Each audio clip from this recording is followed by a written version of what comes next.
Hello ಸ್ನೇಹಿತರೆ, ಎಲ್ಲರಿಗೂ ನಮಸ್ಕಾರ. ಈ ದೇವಾಲಯವು ತಮಿಳುನಾಡಿನಲ್ಲಿರುವ ವೆಲ್ಲೂರು ಜಿಲ್ಲೆಯ ಶ್ರೀಪುರಂನಲ್ಲಿದೆ. ರಾಷ್ಟ್ರಪತಿಗಳಾದ ದ್ರೌಪದಿ ಮುರ್ಮು ಅವರು ಕೂಡ ಭೇಟಿ ಮಾಡಿದ್ದಾರೆ. ಈ ದೇವಾಲಯದ ಪಕ್ಕದಲ್ಲಿ ಶ್ರೀಮನ್ನಾರಾಯಣ ದೇವಾಲಯವು ಕೂಡ ಇದೆ.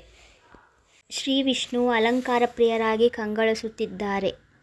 ಈ ದೇವಾಲಯದ ವಿಶೇಷವೇನೆಂದರೆ ಗೋಪುರವು ಸುಂದರವಾಗಿ ಕಣ್ತುಂಬಿಕೊಳ್ಳಬಹುದು. ಈ ದೇವಾಲಯವು ನಕ್ಷತ್ರಾಕಾರದಲ್ಲಿದ್ದು ಪ್ರಕೃತಿಯ ಮಧ್ಯದಲ್ಲಿ ಕಂಗೊಳಿಸುತ್ತದೆ. ಹಸಿರು ಗೋಪುರದಲ್ಲಿ ಕಂಗೊಳಿಸುತ್ತಿರುವ ದೇವಾಲಯವು ಸುಂದರವಾಗಿ ಕಾಣುತ್ತದೆ. ಇಲ್ಲಿಯ ಸ್ವರ್ಣ ಗಜಕಂಬಗಳು ಎಲ್ಲರ ಗಮನ ಸೆಳೆಯುತ್ತವೆ. ಇದು ವಿಶೇಷ ಸ್ವರ್ಣ ರಥ. ಇದನ್ನು ವಿಶೇಷವಾಗಿ ಧಾರ್ಮಿಕ ಉತ್ಸವಗಳ ಸೇವೆಗಳಿಗಾಗಿ ಬಳಸುತ್ತಾರೆ. ಈ ವಿಗ್ರಹವು ಗರುಡ ಮೂರ್ತಿ. ಇಲ್ಲಿ ಕಾಣುವ ಅಮ್ಮನ ವಿಗ್ರಹವು ಮೂಲ ಗರ್ಭ ವಿಗ್ರಹವಾಗಿದ್ದು, ಮಹಾಲಕ್ಷ್ಮಿ ಅಮ್ಮನವರು ಐಶ್ವರ್ಯ, ಸೌಭಾಗ್ಯ ಮತ್ತು ಸಮೃದ್ಧಿಯ ಸಂಕೇತ. ಇವರು ಕಮಲ ಹಾಸನರಾಗಿರುತ್ತಾರೆ. ಶ್ರೀ ಮಹಾಲಕ್ಷ್ಮಿಯ ಅಮ್ಮನವರ ವಿಗ್ರಹವು ಸುವರ್ಣ ವಿಗ್ರಹವಾಗಿದ್ದು, ಇದನ್ನು ಚಿನ್ನದಿಂದ ಮಾಡಲಾಗಿದೆ.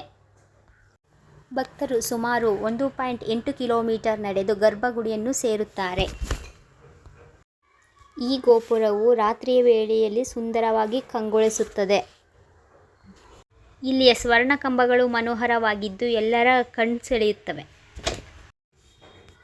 ಈ ದೇವಸ್ಥಾನದ ಸುತ್ತ ನೀರಿದ್ದು ಇದು ಒಂಥರ ವಿಶೇಷ. ಅಮ್ಮನವರು ಚಿನ್ನದ ಕವಚದಿಂದ ಅಲಂಕರಿಸಲ್ಪಟ್ಟಿದ್ದು ಮಹಾಲಕ್ಷ್ಮಿ ದೇವಿಯ ಮುಖಭಾಗ ಕಾಣುತ್ತದೆ. ಇದು ದೇವಸ್ಥಾನದ ಮುಖ್ಯ ದ್ವಾರವಾಗಿದೆ.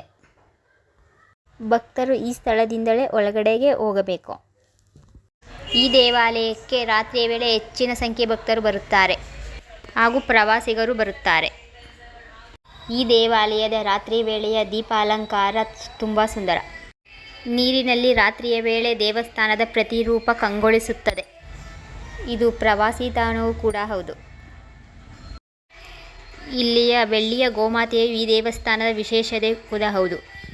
ಈ ದೇವಾಲಯದಲ್ಲಿ ಶುಕ್ರವಾರದಂದು, ವರಮಹಾಲಕ್ಷ್ಮಿ ವ್ರತದಂದು, ದೀಪಾವಳಿಯಂದು ಹಾಗೂ ಹಬ್ಬಗಳಲ್ಲಿ ವಿಶೇಷ ಪೂಜೆ ನಡೆಯುತ್ತದೆ. ಈ ಪ್ರತಿಮೆಯು ವಿಷ್ಣುಪ್ರಿಯವಾದ ಗರುಡ ವಾಹನವಾಗಿದೆ. ನೀವು ಒಮ್ಮೆ ಈ ದೇವಾಲಯಕ್ಕೆ ಭೇಟಿ ಕೊಡಿ, ಒಳ್ಳೆಯದಾಗಲಿ. ಈ ವಿಡಿಯೋ ನಿಮಗೆ ಇಷ್ಟವಾದಲ್ಲಿ ಲೈಕ್, ಶೇರ್, ಸಬ್ಸ್ಕ್ರೈಬ್ ಮಾಡಿ. ಧನ್ಯವಾದಗಳು.